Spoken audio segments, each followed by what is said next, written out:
uma grande e importante responsabilidade. Nós precisamos pensar nisso, meus irmãos. O tema da mensagem de hoje, nós estamos pregando, há 3 semanas, hoje seria a 4ª semana, falando sobre os milagres de Jesus no Evangelho de João.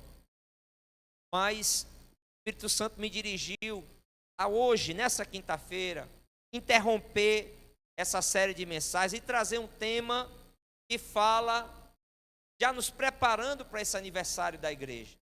43 anos, que foi no dia 25, terça-feira, a igreja completou 43 anos.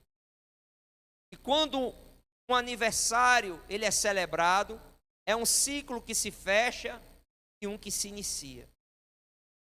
Aniversário é tempo da gente olhar para o ano anterior, para a nossa história, olharmos para o nosso presente, como nós estamos, vislumbrarmos um futuro. A palavra de Deus diz, com o derramamento do Espírito Santo, velhos, até os velhos, eles são incluídos, jovens e velhos. Jovens têm visões. Visão fala daquilo que está à frente. Os velhos sonham. Sonhos falam daquilo que nós desejamos, almejamos, queremos. Então percebam que a geração nova precisa ter visão, olhar para frente. E os mais velhos sonham no sentido de desejar coisas novas, melhores, da parte de Deus. Devemos ter sempre a saudade nos nossos corações como algo bom, mas não podemos ser saudosistas, porque o saudosismo nos prende ao passado e nos impede de experimentarmos coisas grandes de Deus. Gideão, quando ele estava malhando trigo no lagar, o anjo apareceu para ele e disse assim: o Senhor é contigo, varão valoroso. Ele disse: o Senhor é conosco, porque estamos nessa situação. E onde está o Deus que operou outrora, que fez grandes coisas por meio dos nossos pais? Então percebam que Gideão era uma pessoa que não tinha mais visão, não tinha mais sonho, estava apenas vivendo uma vida sofrida e não conseguia enxergar coisas grandes que Deus podia fazer no meio do seu povo e naquele momento através da vida dele. Então o tema de hoje, essa doutrina que antecede a celebração dos 43 anos da nossa igreja, tem o tema: a igreja que queremos ser. Não a igreja que fomos, nem simplesmente a igreja que somos hoje, mas a igreja que queremos. E a igreja que queremos, ela deve sempre ser melhor do que a que fomos e do que a que somos. Ela não podemos esperar menos de Deus do que Ele fez no passado. Não podemos nos conformar com o que temos hoje. Está tudo muito bom, está tudo muito bem, está uma bênção. Mas nós servimos a um Deus de maravilhas. Nós servimos a um Deus de coisas grandes. Nós precisamos pensar com a mente de Deus, ver com os olhos de Deus. Quantos estão entendendo a palavra nessa noite? Então, o texto que eu li em Efésios, capítulo 3, se você puder voltar lá em sua Bíblia, carta de Paulo aos Efésios, capítulo 3.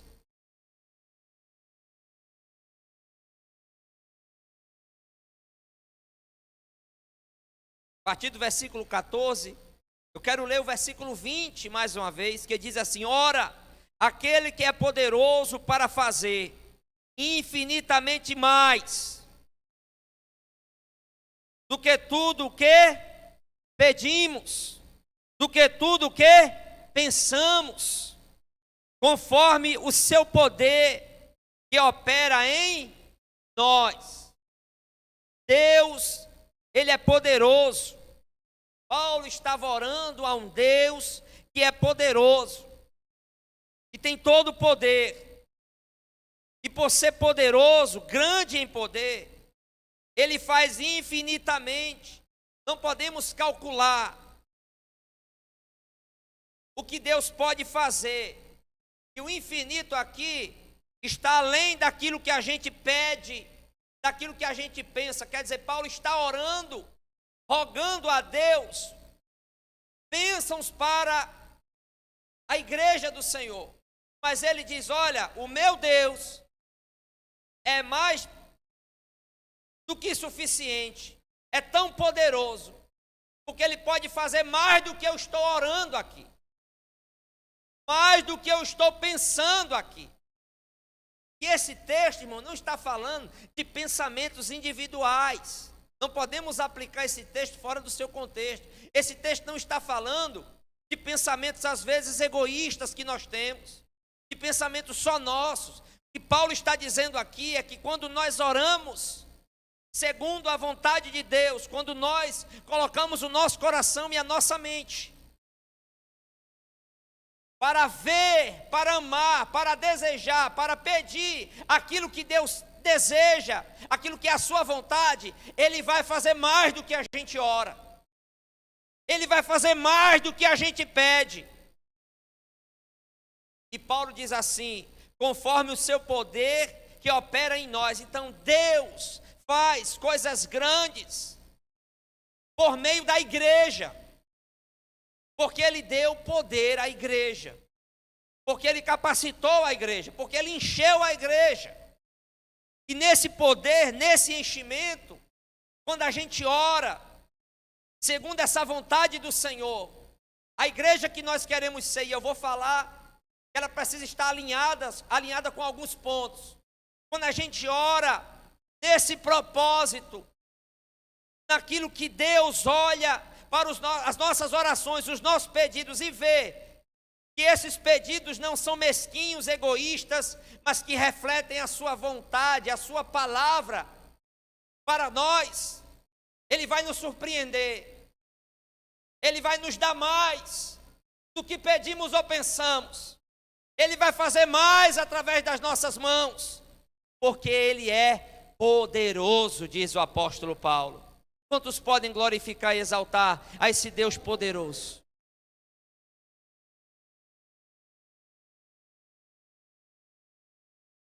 Então precisamos pensar e sair daqui hoje, no nosso coração inflamado, para um novo ciclo que começa com o aniversário da igreja.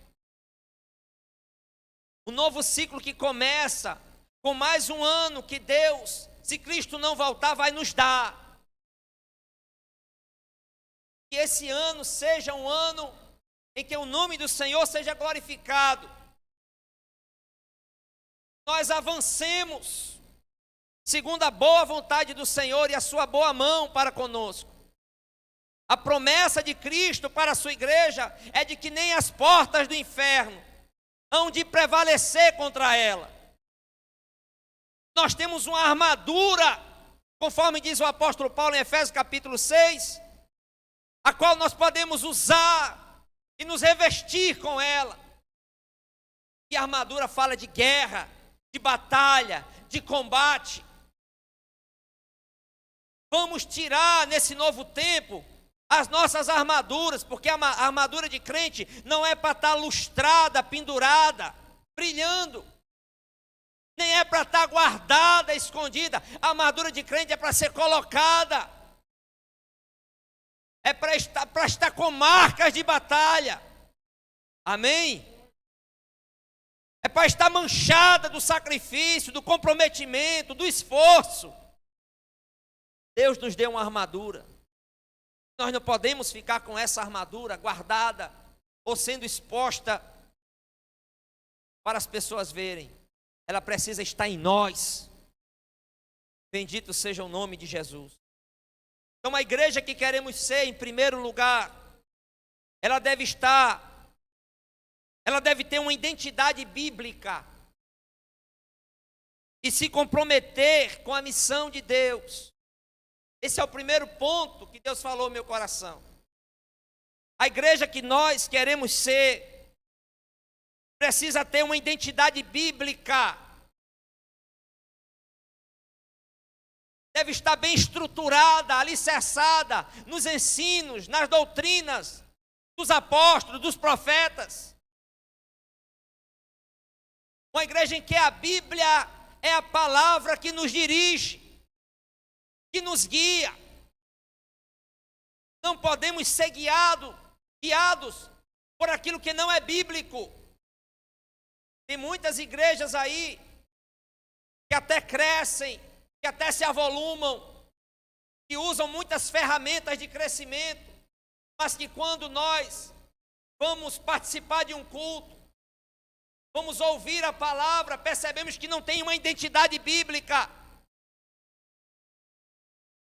Às vezes tem uma identidade voltada para o marketing, para uma pessoa que está ali à frente e que planeja tudo bem, maquiavélico. Mas quando a gente passa pelo crivo da palavra, é reprovada. Igreja que não tem uma identidade bíblica, as pessoas ficarão doentes, não se alimentarão corretamente, ficarão pelo caminho, ficarão fracas, doentes, cansadas, morrerão espiritualmente, porque essa identidade bíblica é que traz para a igreja a autoridade que ela tem que ter para pregar o evangelho, para defender a sã doutrina, não doutrinas de homens, doutrinas bíblicas. Não simplesmente tradições humanas. Não podemos usar a Bíblia para defendermos tradições e culturas humanas. Não podemos tirar a Bíblia do seu contexto para usarmos ela para defendermos tradições, doutrinas humanas. Não. A Bíblia é a palavra de Deus, ela é atemporal. Ela é tão atual quanto foi para Paulo e os primeiros cristãos, como ela é hoje para nós. Não pode ser relativizada, não pode ser manipulada, não pode ser alterada, não pode ser corrompida, não pode ser usada para fins que não sejam glorificar a Deus. A igreja que nós queremos ser, então, precisa ter uma identidade bíblica. As pessoas têm que olhar para nós e ali tem ensino da palavra de Deus.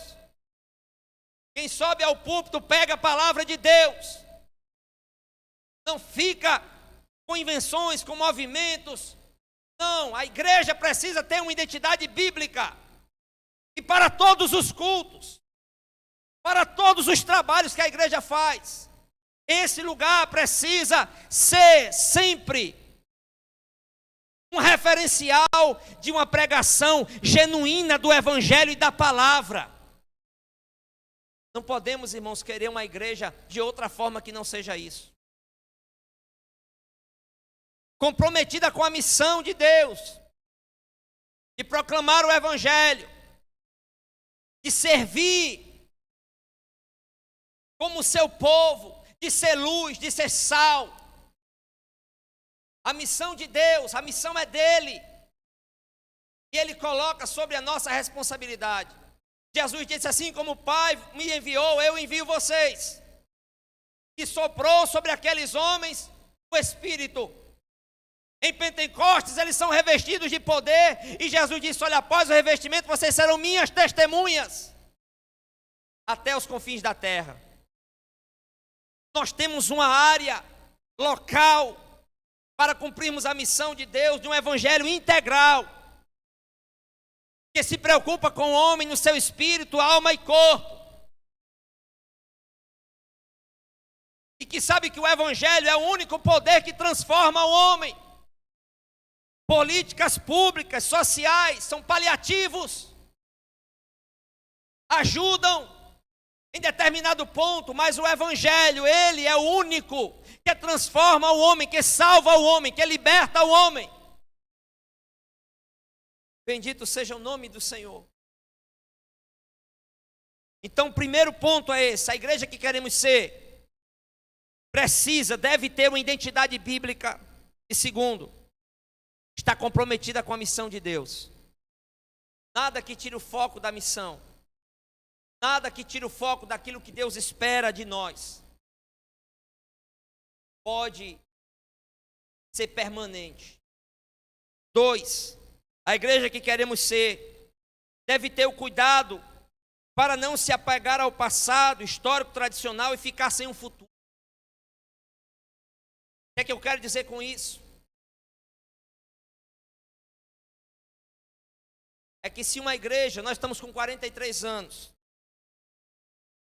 e estudiosos da cultura, teólogos, homens que estudam a igreja há séculos, homens que se dedicam a estudar a mudança da sociedade, as mudanças sociais, a cultura, eles percebem que a igreja, ela precisa ter o Evangelho e a sua identidade bíblica firme, porém, olhar para a cultura e entender que algumas coisas elas precisam ser sempre revistas e atualizadas. Por quê? Porque ao longo do tempo, algumas coisas que nós vamos usando na igreja, nas suas estruturas, elas se referem apenas à cultura daquele tempo. E nada tem a ver com algo que nós não podemos alterar biblicamente.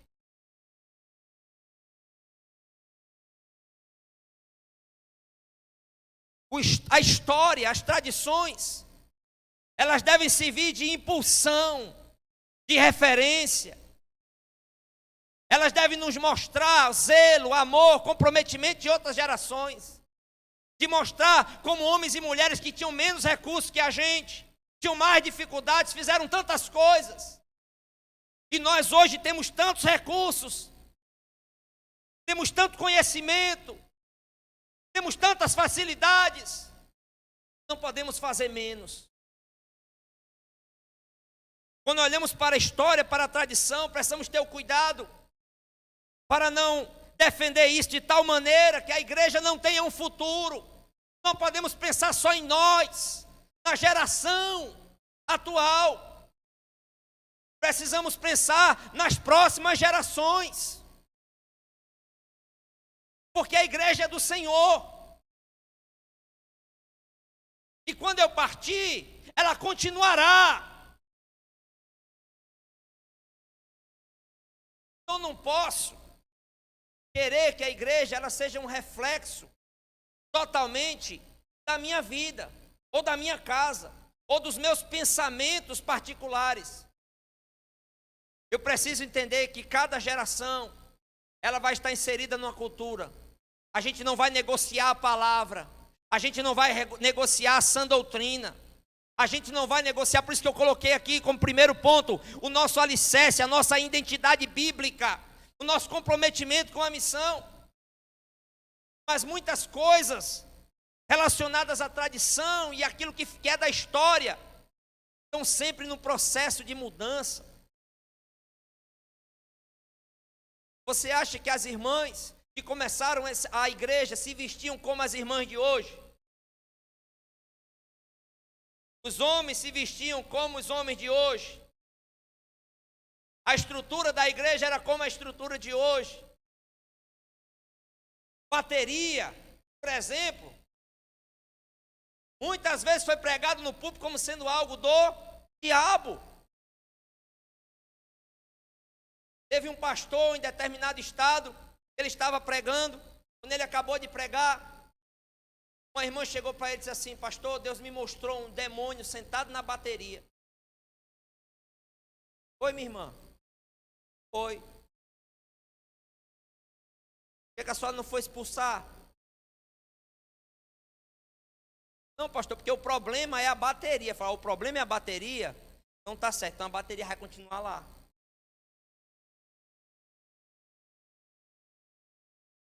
O que é isso? É quando eu quero que a igreja, em algumas situações, ela não compreenda a cultura e as gerações que estão surgindo. Quem tem aqui entre 16 e 22 anos, levante a mão. Fica de pé, quem tem entre 16 e 22. Quem tem entre 16 e 22 anos. 16, 17, 18, 19, 20, 21, 22, 23. Essa geração é a geração grupo de risco da igreja, você sabia?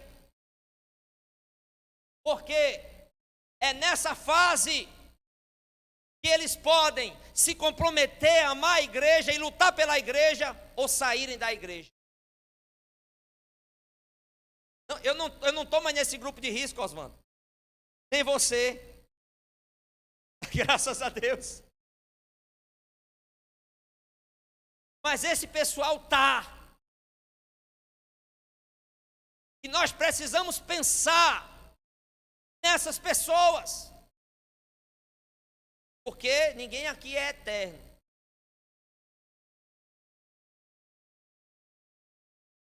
E essa igreja está numa cultura.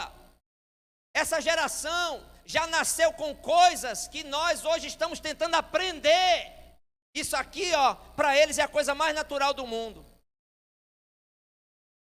E às vezes a gente fica perguntando, meu Deus, para que igreja com canal? Para que transmitir? Para que isso, irmãos? Estamos pensando com a cabeça da nossa geração.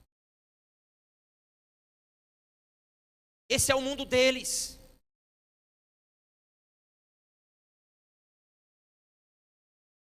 Nós temos que entender que Jesus criticou muito os fariseus, os escribas.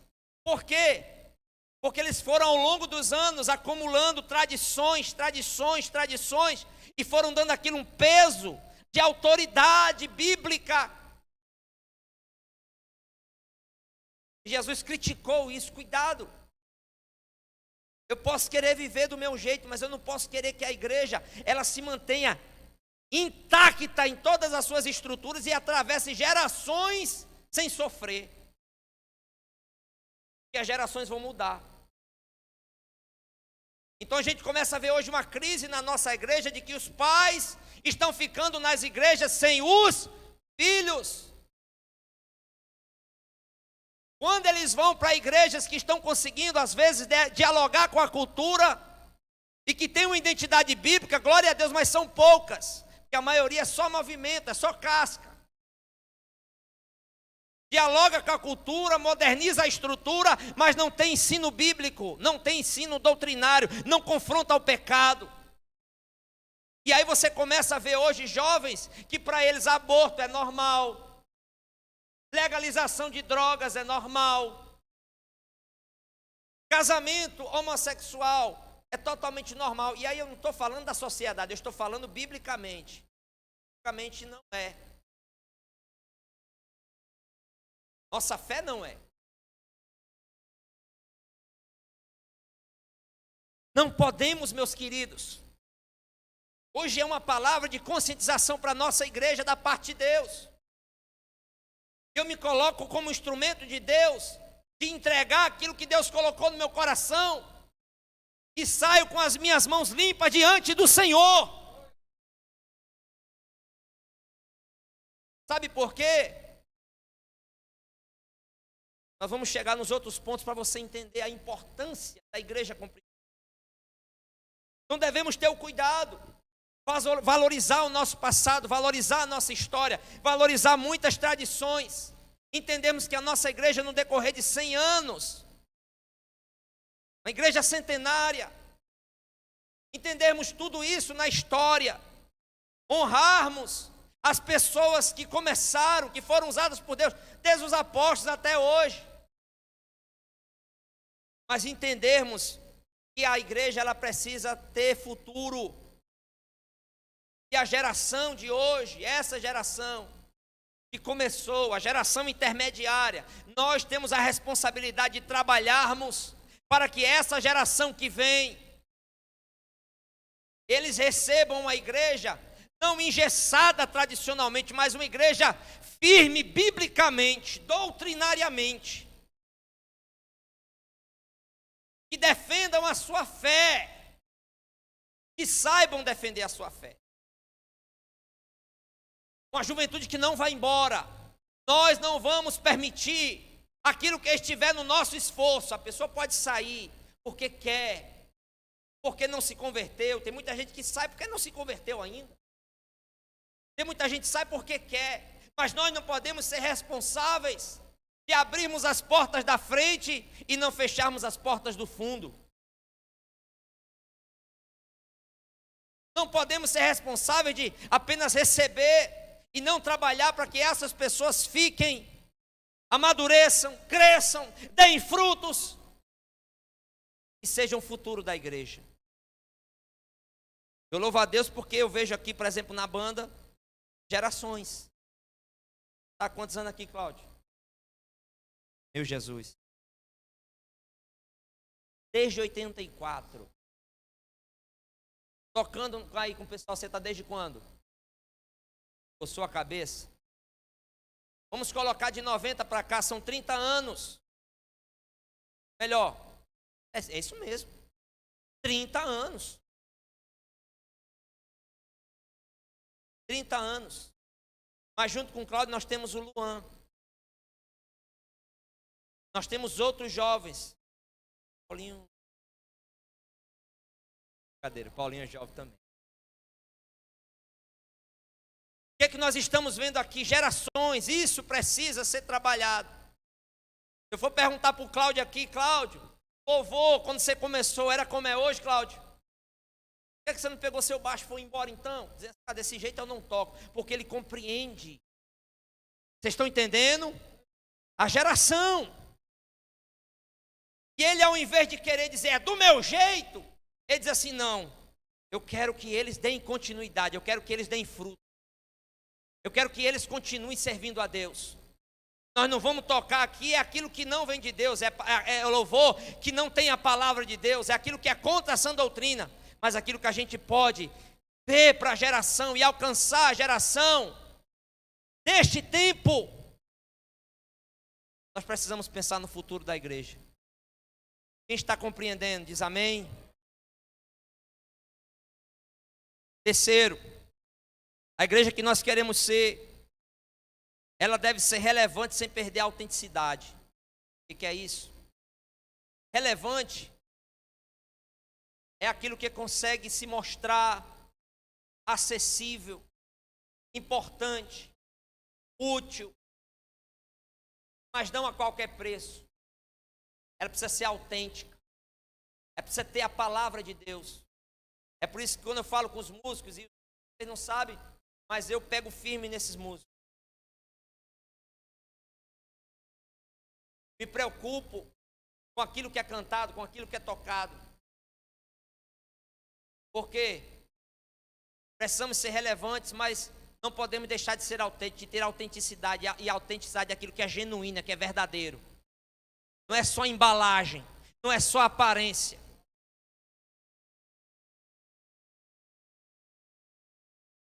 Relevância e autenticidade. Tem muitas igrejas aí sendo relevantes, mas não estão sendo autênticas, verdadeiras, genuínas, conforme a palavra, conforme o que Deus quer para o seu povo. Tem muita igreja que está sendo até autêntica. A nossa igreja é uma igreja autêntica, graças a Deus. A Assembleia de Deus, ela tem uma autenticidade, ela preza pela sã doutrina, pela palavra.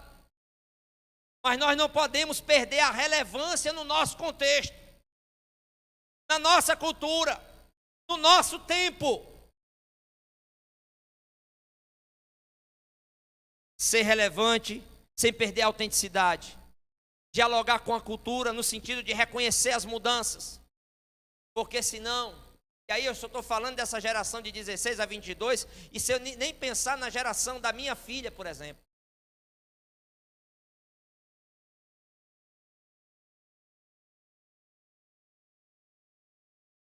É por isso a nossa necessidade de realinharmos alguns trabalhos, de realinharmos algumas estruturas.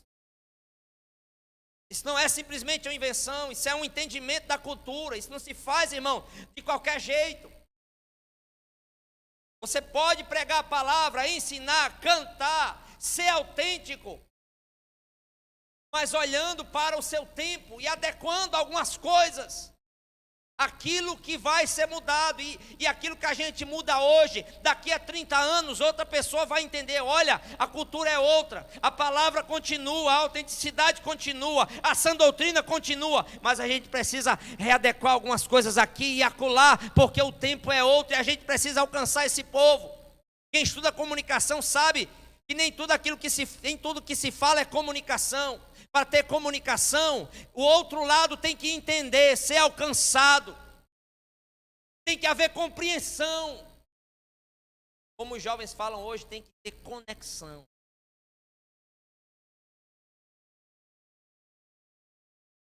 É como você ter um Wi-Fi em casa e não ter a senha. Adianta de alguma coisa? Não. E a igreja muitas vezes é isso, ela tem um Wi-Fi, o Wi-Fi está no sinal máximo, mas não tem conexão, não alcança. Pregação que não alcança as várias faixas etárias da igreja, aquela pregação que ela só busca às vezes um nicho da igreja. E a pregação ela precisa falar a toda a igreja. Se eu perguntar aqui às crianças, a equipe do Ministério Infantil está fazendo algo aqui excepcional nessa pandemia. Estão colocando um papel para que a criança ela escreva o culto. Como foi a palavra, quem pregou. E eu cheguei em casa, peguei o da minha filha, eu me surpreendi. Ela explicando a palavra de domingo. E eu glorifiquei a Deus, a glória é para Deus, de que a pregação alcançou uma menina de 9 anos. Uma menina de 9 anos entendeu a mensagem.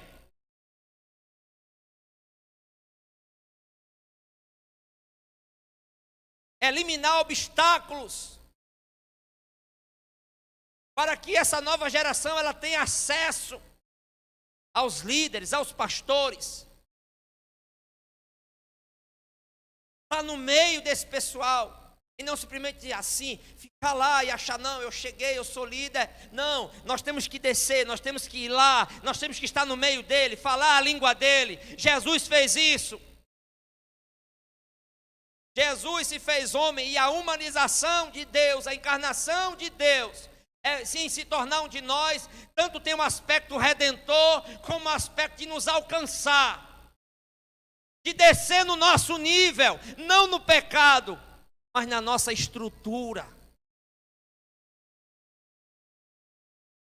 Quem pode dizer amém?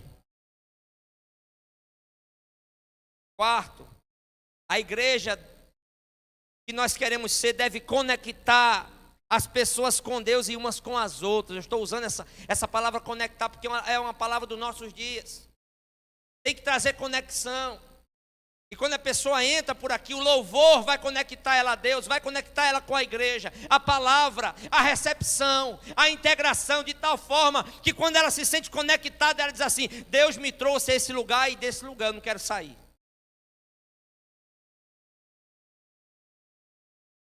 Deus me trouxe a esse lugar e eu quero ficar aqui. Não porque alguém mandou, não porque alguém me obrigou, mas quando eu cheguei lá, eu me conectei. Eu fui conectado a Deus, pelo louvor, pela palavra, pela integração, pelo tratamento dos irmãos, pelo cuidado, pelo carinho, pelo serviço. É tudo tão bem feito, é tudo tão bem arrumado, é tudo tão bem estruturado. O louvor eu consigo compreender, está na minha língua, eu entendo, é o que eu escuto no meu carro, é o que eu escuto quando eu vou trabalhar.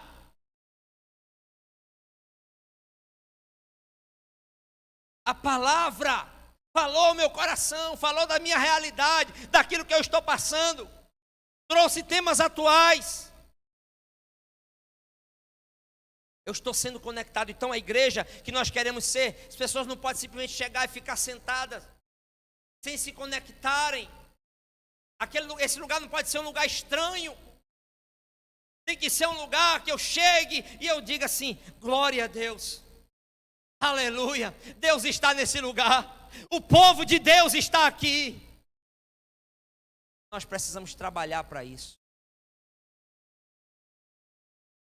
Nós precisamos nos esforçar para isso. Por último, a igreja deve ter líderes, e aí eu falo para a liderança, para aqueles que são líderes na igreja, e hoje nós temos até uma liderança nova, líder de GV, que às vezes você pode pensar assim: ele não é obreiro, viu? Não senta aqui, ele não lidera nenhum departamento visível na igreja, mas ele já está liderando um GV, e ali ele já exerce uma liderança, ele já tem uma influência, ele já é exemplo em alguma coisa, ele já consegue compartilhar, ajudar, socorrer, discipular. E quando eu falo liderança de uma forma geral da igreja, líderes da igreja que nós queremos, tem que amar a Deus, mas ser apaixonado por Deus. Amar a Deus, e quando a gente ama a Deus, a gente ama tudo que é de Deus. E o mundo pertence a Deus, amém? Então eu amo tudo que Deus criou, tudo que Deus fez. Esse amor não tem que ser só um amor vertical. Amar a Deus é amar tudo que é de Deus. Tudo é amar a igreja. É amar o mundo perdido. É amar a criação de Deus que será redimida. Amar a Deus é Deus ser prioridade no coração. Mais do que as honras, mais do que ocupar funções, amar a Deus. Porque quando ama a Deus, as outras coisas, elas vão se encaixando na linha de prioridades, mas Deus está lá, Ele é imexível.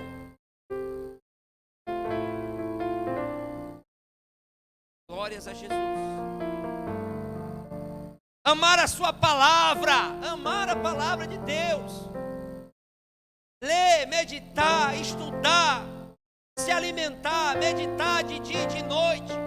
E dizer aquilo que não está na palavra, eu rejeito. A palavra dirige a minha vida, dirige o meu caminho, dirige os meus passos, dirige as minhas decisões. De tal forma que se algo vai contra a palavra, vai contra Deus, o Deus que eu amo. Bendito seja o seu nome. Líderes que estejam dispostos ao sacrifício, que saiam da zona de conforto, que doem a si mesmos seus recursos, não estejam tão preocupados em receber as honras dos homens, porque elas podem vir como não podem vir, mas nós adoramos e amamos aquele que é o justo juiz, que no final da nossa carreira, Ele nos dará a coroa da justiça. Bendito seja o seu nome.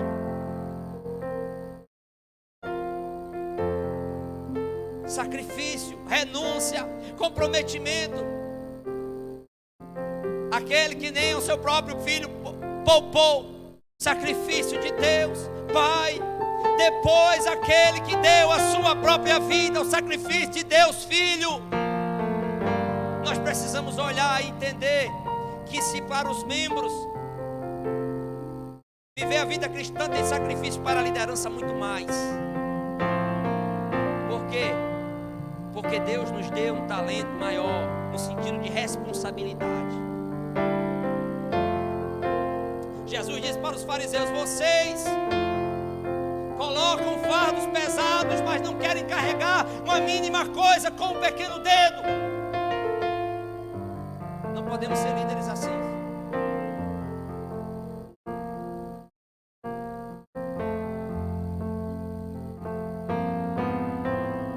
Líderes que amem a Deus, que amem sua palavra, que sejam dispostos ao sacrifício. Líderes que andem em unidade. Unidade de espírito, unidade na palavra, unidade com o Senhor, unidade com as lideranças que estão acima de nós. Porque toda autoridade ela é estabelecida por Deus. Não para ser maior ou melhor, mas porque Deus é um Deus de autoridade. Deus de Abraão, Deus de Isaac, Deus de Jacó. Andar em unidade de propósito, em unidade de projetos, em visão.